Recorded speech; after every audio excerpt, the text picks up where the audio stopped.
Hello everybody, nice to see you again. Hope you're doing well. Today we are going to make the yummiest cookie, and it has less calorie, and all the children will like it. Let's go for all the ingredients. 2 eggs, 2 bananas, 3 chocolates, half teaspoon of baking powder, 2 tablespoons of honey, 2 tablespoons of vanilla, 1 cup of peanut butter or 3 tablespoons, 100 grams of oats. We don't have any chocolate chips, so we are using 3 chocolates. And if you do have chocolate chips, then use it for your cookies. Let's go for preparation.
My friends, now you're going to add the chocolates, put one by one on it.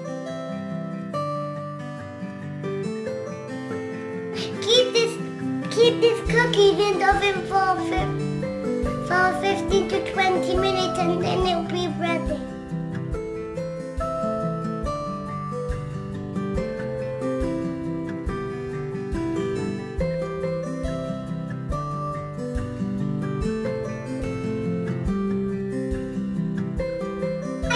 The healthy cookie is ready.